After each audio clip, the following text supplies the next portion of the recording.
Hey, are you looking to upgrade your key life areas and evolve to a higher level of existence? To practically harness personal growth and spirituality in a crazy, busy, imperfect world? Then you've come to the right place. My name is Prash, and this is Urban Spirituality, the show which uniquely fuses ancient wisdom with contemporary self-growth and spiritual disciplines to deliver value-adding tools, traits, and insights to help you unleash your fullest potential. We always keep it real, featuring authentic, unfiltered dialogue with guests from diverse backgrounds to inspire, entertain, and enlighten all who listen. So get ready for your dose of urban spirituality. Be present and let's dive in. I was a chubby kid and grew up on sweets and chocolate, and about the age of 14, seeing Bruce Lee and Arnold Schwarzenegger and Jean-Claude Van Damme and Sylvester Stallone, I wanted to be fit and healthy. And so you might think, because I look like an action man, that this is easy for me. It has taken many, many years. And so I'm very conscious of the fact that I have many supporters who are fit and healthy. I also have many who aren't. So I've trained average Joes trying to struggle to walk upstairs to elite level athletes. So this is something I know about, goal setting. We need to set goals. If you don't set goals, it's like I'm going to say a rude word, you're pissing in the wind. You need to have targets. Now, there's different mindsets. There's people who are real, and you have to decide what is your mindset. Because there's people who are, right, I'm going to be like a proper military strategian here or an athlete who has to plan. You have a preset determined event in a certain date where you have to perform in whatever guise in front of thousands, maybe millions of people, maybe 10 people, maybe one person, maybe no one. But you have to be accountable in that respect. Yeah. And when you're accountable, what the fear of me having all those fights was enough to me to obviously there's a guy on the other side of the cage or the ring who wants to beat the crap out of me. So that kind of motivates you regardless of, to get out of bed and put your socks on and achieve your goals. I've got a goal. I've decided to get in a cage. Now, you might not have that goal, but so it might be a bit trickier because you don't have someone who wants to beat the hell out of you. But in the end, it wasn't about me having a fight. It was about actually performing. And for me now, it's acting. I still want to look good for my acting. I know if I'm going to be on stage, I want to look good. I don't want to look for my own ego, and that's okay. And it's in check. I don't want to look out of shape. I want to be more vibrant, more healthy, more attractive. Yeah, and who can say no to that? It is definitely 100% healthy body, healthy mind. It was about actually performing. I preach, the Greeks said that, the healthy body, healthy mind. It's all very well being spiritual and knowing all your stuff, having a good heart and a good mind, but you need to have the actual vehicle. Yeah. We have a vehicle here on planet Earth called a human body. And we want it to be, you might not want to be all lean and chiseled. I mean, I do. You might, but you still want to be able to walk up a flight of stairs. And so, right, what's your method? Now, I like to set many goals all the time. I like to set goals. My current goals are to get stronger and to get more flexible and to actually just walk better. And I'm quite extreme. So I don't expect you to be as crazy as me. But for me, I know this is how I work. This is going to motivate me to actually achieve the goal, because it's good to have smaller goals, which are easily obtainable, and bigger goals. You need both. I mean, I could take it away from me for a second. Nicola, my partner, my fiance, we both have a combined goal of having a baby this year. So that has irrevocably influenced everything we put in our mouths, how we train, how we look. We're anal about having a Diet Coke now. And Christmas, for instance, we didn't extremely overindulge because our greater purpose, our greater goal of having a baby outweighs us drinking too much. Yeah, but we will still have a drink. Now, right. For Nicola, Nicola, she wants to have a baby. I want to have a baby, but I'm going to purely Nicola.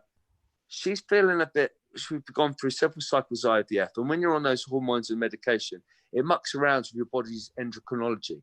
So girls generally tend to put on weight. And I almost had a sympathy pregnancy myself. I ended up putting on a bit of weight as well. Drinking too much. I think I've got an overlap. Can you hear me okay? You're good, Alex. Yeah. So what is the one thing that we can do in our household to stop our New Year's resolution? We both love it, peanut butter. So you are what you eat. I mean, I'm going to move on to exercise in a minute, but we have way too much peanut butter. And Nicola is like a peanut butter monster.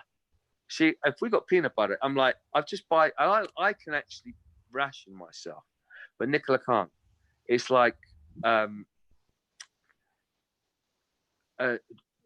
most exquisite drug to a drug addict, the peanut butter.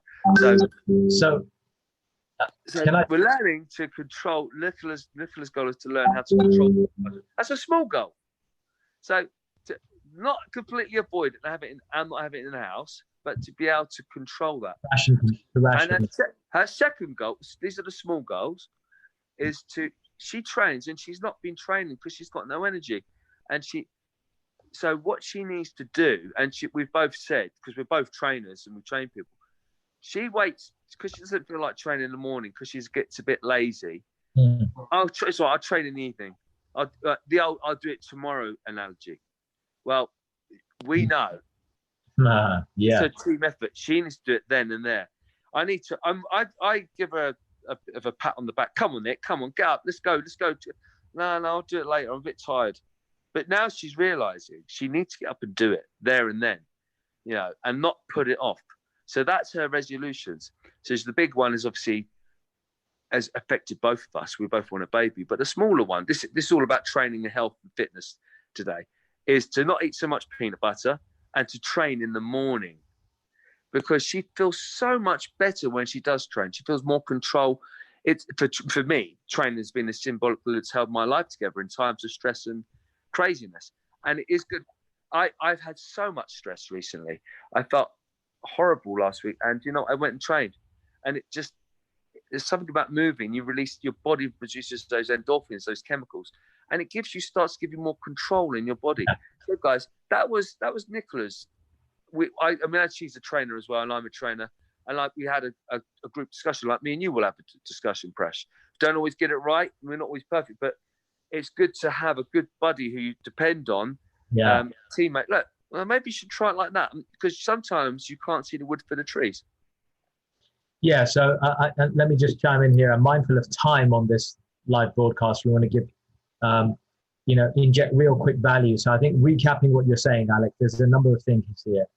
There is, and let me just overlay this with my coaching and consulting kind of mindset and experience. I think the first thing that comes up for me from what you're saying is selection.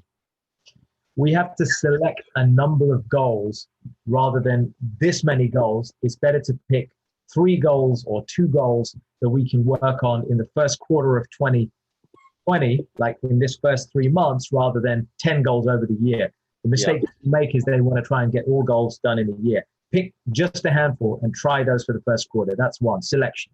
The second thing is, as you alluded to, is your motivation. That is your vision. And what we call it in coaching, and what I discuss with my coaching clients, is you have to have a vision.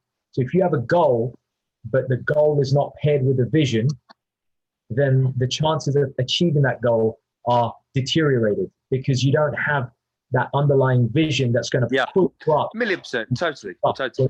And you just nicely described yours, right? There's a vision. You're going to be parents. There's going to be child coming. So when you trip up, when the going gets rough, you know that vision is going to guide that goal in that direction. So that's the second thing, selection.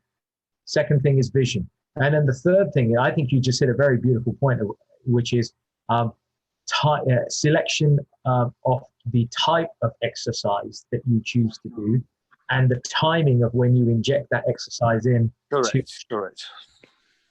Is that's a 1,000,000%, yeah. Where we are at the moment so far. We'll move on to So I mean, for me personally, I'm training to get bigger for a film. So I need to myself, and at the same time, I've decided to take on a small goal of having a big, massive fight. So that's kind of a juxtapose. I want to get healthy and fit again, and that's the best way I know I can do that, bar none. I have accountability. It's just for everybody, but you can maybe try and put this into your own experience. For me, having a fight is the best way I know, bar none, because I have to be fit and healthy in every single facet of my being, my body, my soul, my mind. I'm careful about everything I put in my mouth. Look, you're going to eat a bar of chocolate. You're going to have a drink over Christmas. But the thing is, guys, don't kill yourself for having done it. If you're on a diet and you have one bad day or a cheat meal, don't let that turn into like coming off your diet completely. Just get back on the horse. Yeah. That's the trick. I mean, you're going to veer off your target every now and again. So I've got a big goal, and it's having a fight, and it's doing this film, so I've got to put on some size. But they're also synergistic to what I actually want. So that's important, because they're things actually I love. I'm a little bit scared, and that's okay. And I have many smaller goals. I'm not really a small goal person, as you maybe know. And on my goal to fighting in a cage in September, I've got to learn to basically walk again properly. So after having double hip resurfacing. So every single day I am, hello, I've got a little puppy dog here, sorry. This is Lola. Hello. Lola's come to say hello. Every single day I'm doing my rehab, which is, I can feel my buttocks, it sounds rude, my buttocks are getting stronger because they were getting sloppy. And that, because of the big goal for me is outweighing everything else. And I know that's how I work. That might not be how you work. So let me just interject. I think, again, recapping for everyone's benefit. Now we're touching on another important subject, which is not only do we need to select the right goals, the right fitness goals, the ones that are going to be good for us individually. Not only make your heart jump. It's the ones there's no point having goals that don't make your heart jump. Yeah. So, which means that, a boot camp may not be for everybody. It may mean that the cage fight may not be for everybody. And it may mean that the gym is not for everybody. But don't rule out the possibility that something that you wouldn't normally try might be something that might grow on you. Yeah. That is, don't rule out the necessity and the immense benefits that come with stretching our comfort zones. We're human beings who are designed to be stretched. And so we can stretch our comfort zones by embracing something different, as long as we're making a selection that isn't overwhelming. And I think that's your point again.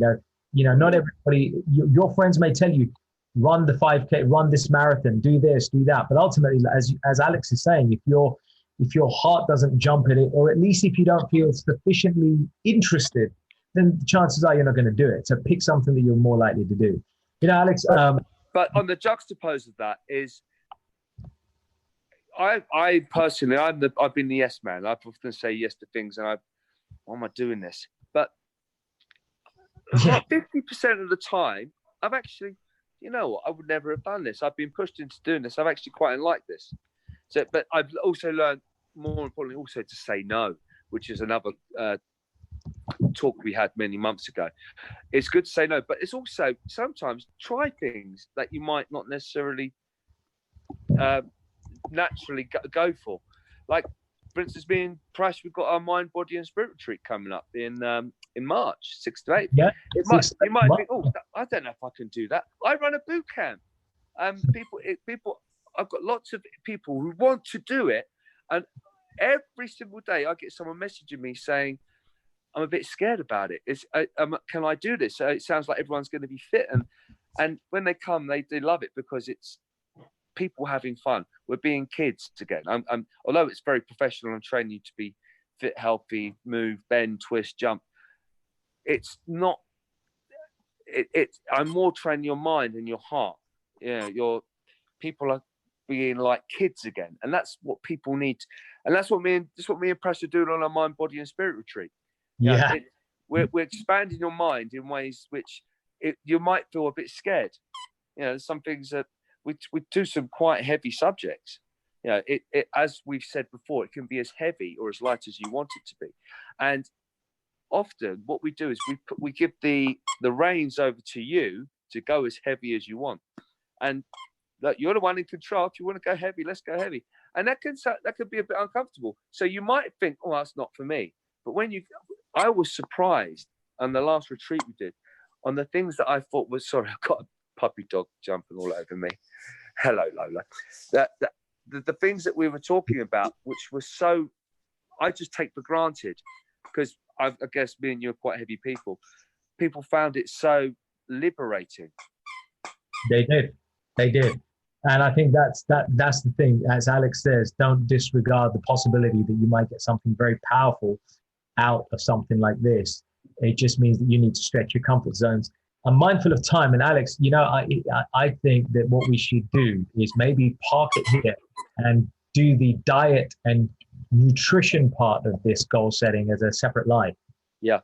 I think that would be I just mentioned this. At the moment, I'm trying to be as healthy as possible. At the moment, we've got something called veganuary. Veganuary. I can't say it right. Listen, I still eat a bit of meat, and I've had some dairy, and I had milk products today, and I thought I was all right. It's okay. I'm not trying to be a big anti-vegan here, anti-meat eater here, because I'd be I'd be contradicting myself. But I generally feel better from having a more plant-based diet. And although I'm not trying to influence people to go meat-free, what I'm trying to say is now wanting to be healthier and feeling the health in my body has actually made me not desire those things. I have nowhere near as much sugar and aspartame, sweetener. I used to love sweetener. I'm looking at I've bought a Diet Coke, and I'm drinking it, and I generally start feeling like it's poison. So that's because I'm becoming more aware of my body. Yeah. But there's lots more I could talk about. I'm an expert on diet. If you're really interested in diet, send me a message.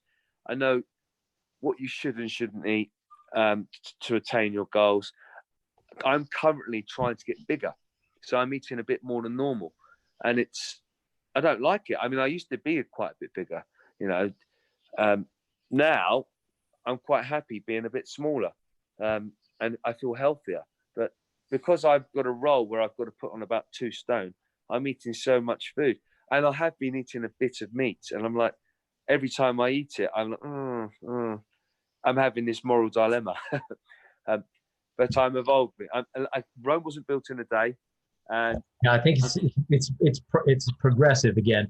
And I think that's nicely, and I guess probably that's a good way to summarize this session here, which is, folks, those of you who may have missed the beginning of this, we've talked about a number of things that we could take away.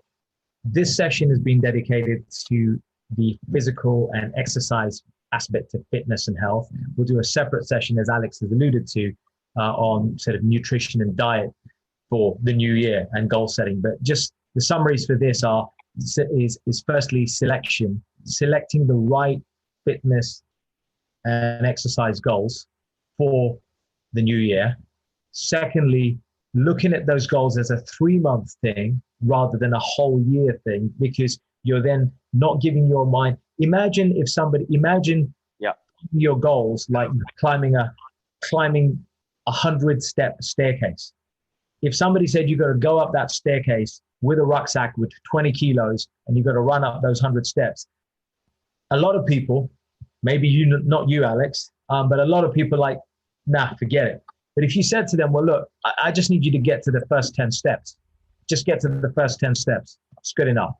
You're more likely to go. So that's why the second tip is, once you've selected the goals you want to work on, as Alex said, look at it as a 3-month thing. Don't look at it as a 12-month thing, 3-month thing. Thirdly, selection of the exercises. As Alex rightly said, There may be some you enjoy more. There may be others you enjoy less. And there may be others that you're kind of on the fence about, but maybe by doing, you'll stretch your comfort zones.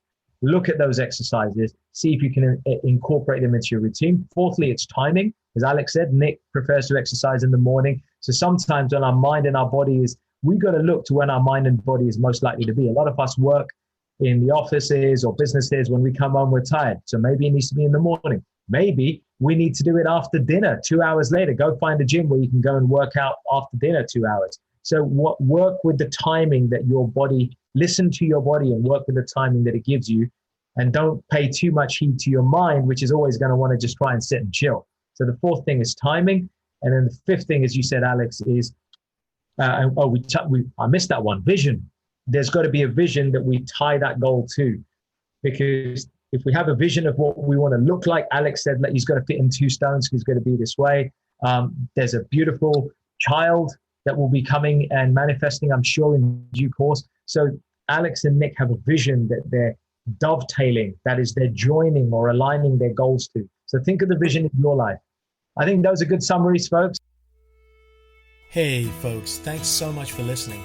I really hope you enjoyed this episode, and as with all our episodes, found something to inform, inspire, and empower you in your personal and spiritual journeys in life.